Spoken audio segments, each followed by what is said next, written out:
আসসালামু আলাইকুম সুপ্রিয় দর্শক, আশা করি আপনারা সকলে ভালো আছেন, সুস্থ আছেন। বন্ধুরা, শেষ হচ্ছে বিজয়ের মাস, চলে আসছে নতুন বছর। কিন্তু এই বছরটা সত্যি বাংলাদেশের জন্য একটা স্পেশাল বছর ছিল, কারণ এই বছর বাংলাদেশ পূরণ করেছে নিজের স্বাধীনতার 50 বছর। গত এই 50 বছরে কিন্তু আমরা অর্থাৎ বাংলাদেশ অনেক কিছু অর্জন করেছে।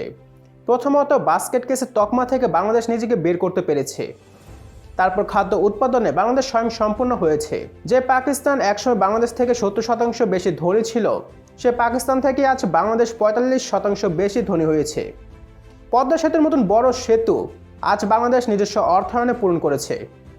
যে মেট্রো রেল একসময় বাংলাদেশের স্বপ্ন ছিল, সেই স্বপ্ন আজ বাস্তবে রূপ নিতে চলেছে। যে ভারত কথায় কথায় বলতো যে বাংলাদেশের মানুষ খেতে না পেরে ভারতে চলে আসে, সেই ভারত থেকেই এশিয়াস ফাস্টেস্ট গ্রোয়িং ইকোনমি শিরোনাম ছিনিয়ে নিয়েছে বাংলাদেশ। এছাড়া বাংলাদেশ আরও এমন অনেক কিছু অর্জন করেছে যা বাংলাদেশ থেকে 20 বছর আগে স্বাধীন হয়েও ভারত অর্জন করতে পারেনি। তাই তো আজ ভারতীয় মিডিয়া ভারতের সরকারকে বলছে বাংলাদেশ থেকে শিক্ষা নেওয়ার। এছাড়া তারা আর কি বলছে সেটাই আজকে আপনাদেরকে দেখাবো আমাদের আজকের মূল ভিডিওতে। পুরো ভিডিও জুড়ে আপনাদের সাথে আছি আমি ইয়াদুল হক গালিব, আপনারা দেখছেন দ্য রিমার্কেবল মিডিয়া।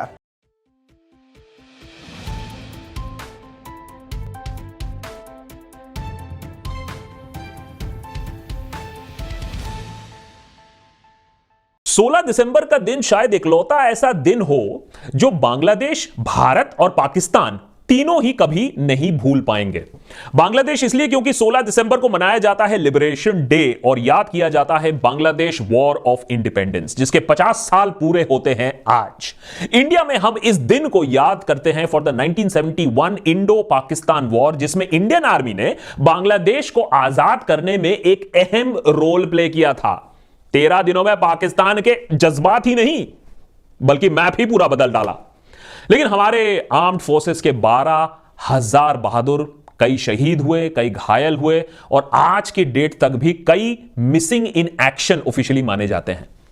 पाकिस्तान चाहकर भी यह दिन नहीं भुला सकता, क्योंकि वर्ल्ड वॉर 2 के बाद इतिहास में सबसे बड़ा मिलिट्री सरेंडर दिसंबर 16-17 को हुआ, जब 90,000 से ज्यादा वेस्ट पाकिस्तान के soldiers, sellers, airman, paramilitary personal ने इंडियन आर्मी के सामने सरेंडर किया और बोला हमसे ना हो पाएगा। पाकिस्तान आज भी भारत को जिम्मेदार मानता है अपने बंटवारे और बांग्लादेश के छिन जाने के लिए। हालांकि जिम्मेदार पाकिस्तान खुद ही था, बताता हूं कैसे 2 मिनट में।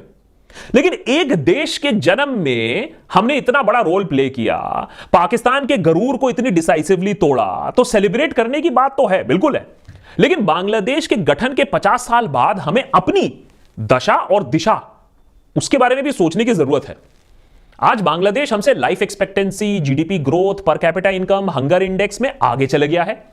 एशियाज फास्टेस्ट ग्रोइंग इकोनॉमी, जो खिताब हमारा था, जिस पे हमें गर्व होता था, आज वो बांग्लादेश के पास है। लेकिन इसके बावजूद बांग्लादेश एक ऐसे खतरे से जूझ रहा है जिसने भारत को भी अंदर से कुतरना शुरू कर दिया है। क्या है यह खतरा और बांग्लादेश से क्या सीख और क्या चेतावनी हमें लेनी चाहिए, जानेंगे आज के एपिसोड में। सिर्फ धर्म के नाम पर काम करोगे तो काम आधा ही होगा। पाकिस्तान के साथ भी ऐसा ही हुआ। 1947 में पार्टीशन हुआ, बना West Pakistan and East Pakistan, एक धर्म पर आधारित देश जो 2 भागों में बना, जिसके बीच में 1600 किलोमीटर हिंदुस्तान था। अब प्रॉब्लम यह आई कि ईस्ट पाकिस्तान यानी आज का बांग्लादेश, यहां रहते थे 75 मिलियन लोग जो प्राइमरीली बंगाली मुसलमान थे और हिंदूज थे, क्रिश्चियंस थे, बुद्धिस्ट थे। वेस्ट पाकिस्तान से चाल चलन सब में अलग, साथ ही में सोच भी अलग थी, क्योंकि ईस्ट पाकिस्तान ज्यादा लिबरल था compare to the Pathans of West Pakistan. Pakistani हुकूमत को अब यूनिटी एंड डाइवर्सिटी ना समझ में आई, तो उन्होंने सोचा क्या करें भाई। तो उनका सोल्यूशन निकला one nation one identity, one nation one language, और शुरू हो गई जद्दोजहद बंगाली लैंग्वेज को सरकारी महकमे से बाहर निकालने की। उर्दू को नेशनल लैंग्वेज घोषित कर दिया गया और बांग्ला को नंबर 2 का दर्जा भी नहीं दिया। बंगाली कल्चर का गला घोटने की भी कोशिश हुई। मोहम्मद अली जिन्ना ने पाकिस्तान की रचना तो कर डाली, लेकिन बांग्लादेश को आजादी के रास्ते पर भी उन्हीं ने डाला। 1948 में जिन्ना पहली और आखिरी बार वेस्ट पाकिस्तान गए और ढाका यूनिवर्सिटी के कर्जन हॉल में यह घोषणा कर दी कि उर्दू और सिर्फ उर्दू पाकिस्तान का नेशनल लैंग्वेज होगा, और जो लोग बांग्ला भाषा की पैरवी कर रहे हैं वो टुकड़े टुकड़े गैंग मेंबर्स हैं। सोच के अजीब लगता है, लेकिन राष्ट्रभाषा जबरन ठूसने से, किसी की मदर टंग को अपमान करने से एक देश का विभाजन हो सकता है। जी हां, इसीलिए भारत में कोई राष्ट्रभाषा है ही नहीं, राजभाषा है। क्योंकि हम किसी भी भारतीय का अपमान, किसी भी भाषा का अपमान और किसी भी कल्चर का अपमान नहीं चाहते हैं। और यही हमारी ताकत का सीक्रेट है, यही इंग्रेडिएंट है सीक्रेट सॉस। भाषा ही नहीं, देश को 1600 किलोमीटर की फासले में चलाना भी मुश्किल था from day one.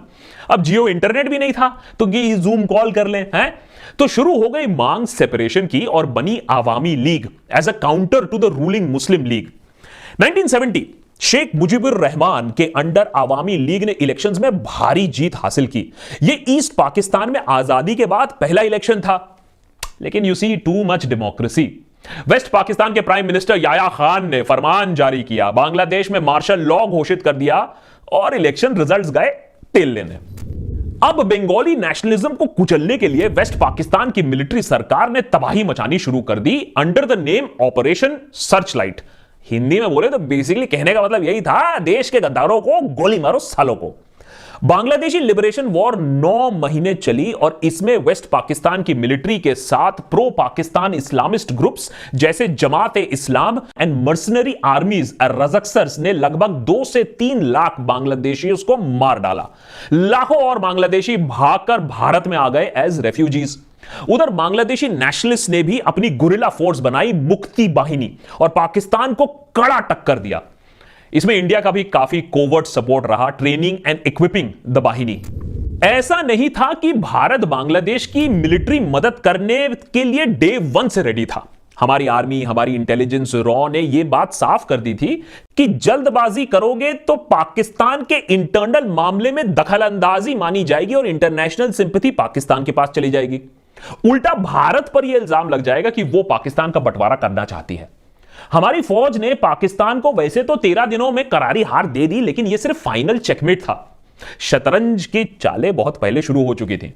General Sam मैनिक्शॉ ने इंदिरा गांधी को बता दिया था कि मॉनसून के बाद ही स्ट्राइक करना ठीक रहेगा, और सरकार ने इसके बीच एक पॉलिटिकल और डिप्लोमेटिक जंग छेड़ दी। इंटरनेशनल फोरा पे बांग्लादेश की इंडिपेंडेंस का केस रखा गया और यह भी दिखाया गया कि यह मामला पाकिस्तान का इंटरनल इशू नहीं है, यह एक रेफ्यूजी क्राइसिस बन गया था इंडिया के लिए, और इससे पूरे रीजन में अस्थिरता फैल सकती थी। इंपॉर्टेंटली, यूएसएसआर के साथ अंडरस्टैंडिंग बहुत जरूरी था कि चाइना कोई दखलंदाजी नहीं करेगा। रिमेंबर 1962 के घाव अभी तक पूरे भरे नहीं थे, और यूएन जल्दबाजी में कोई ऑर्डर पास नहीं कर देगा जब मिलिट्री एक्शन जारी है। तो यह अश्योरेंस 30 नवंबर को न्यू दिल्ली के पास आई और उसके बाद हमारे फोर्सेस को मिला ग्रीन लाइट। 50 साल पहले बांग्लादेश को मिली आजादी। उस समय वेस्ट पाकिस्तान उससे कई गुना और अमीर था। बांग्लादेश में बाढ़ और भुखमरी ज्यादा थी। पाकिस्तान के अमेरिकन बैकर्स इस बांग्लादेश के नए इंडिपेंडेंस से ज्यादा खुश नहीं थे। तब के US secretary of state, very famous man, Henry Kissinger ने कहा कि यह एक बास्केट केस देश बनेगा। माने बांग्लादेश में विकास नहीं होगा, यह देश कटोरा लेकर इंटरनेशनल कम्युनिटी के सामने खड़ा रहेगा। बाबा, इस साल बांग्लादेश की पर कैपिटा जीडीपी बढ़ी है 9% टू $2,227, यानी एक एवरेज बांग्लादेशी की कमाई 1,70,000 रुपए है। वही पाकिस्तान के लिए यह पर कैपिटा इनकम $1,543 है, माने 1,17,000 रुपए सिर्फ। एक पाकिस्तानी इकोनॉमिस्ट ने हाल ही में कटाक्ष मारते हुए कहा कि ऐसा ना हो कि 10 साल में पाकिस्तान को बांग्लादेश से मदद मांगनी पड़े, आर्थिक असिस्टेंस। आज बांग्लादेश पाकिस्तान से 45% रिचर है और कई मानों में बांग्लादेश भारत को भी टक्कर दे रहा है। हमारी पर कैपिटा इनकम $1,950 के आसपास है, यानी एक बांग्लादेशी औसतन एक भारतीय से $250 ज्यादा कमा रहा है। अब ये शॉकिंग बात इसलिए है क्योंकि सिर्फ 14 साल पहले, 2007 की बात मैं कर रहा हूं, बांग्लादेश की पर कैपिटा इनकम हमसे आधी थी। आज हमसे आगे निकल गई है। जब यह बात मीडिया में प्रकाशित हुई तो लोग मानने को तैयार नहीं थे, आग बबूला हो गए। ठीक वैसे ही जब हो गए थे जब मिनोज बांग्लादेश ने हमारी क्रिकेट टीम को हरा दिया, हमारी ग्रेट क्रिकेट टीम को हरा दिया। हमने बोला कल के लौंडे हैं, हमारी बिल्ली हम ही से म्याऊं। लेकिन ये मार हमने। তো বন্ধুরা, ভিডিওটিকে লাস্ট পর্যন্ত দেখার জন্য আপনাদের সকলকে অনেক অনেক ধন্যবাদ। আশা করি ভিডিওটি আপনার পছন্দ হয়েছে। যদি ভিডিওটি আপনার পছন্দ থাকে তাহলে অবশ্যই ভিডিওটিকে একটা লাইক দিবেন, আমাদের চ্যানেলটিকে সাবস্ক্রাইব করবেন, বেল আইকনের ছোট্ট একটি ক্লিক করে আমাদের পাশে থাকবেন এবং নেক্সট আপনার জন্য আরো কিছু ইন্টারেস্টিং ভিডিও নিয়ে হাজির হব।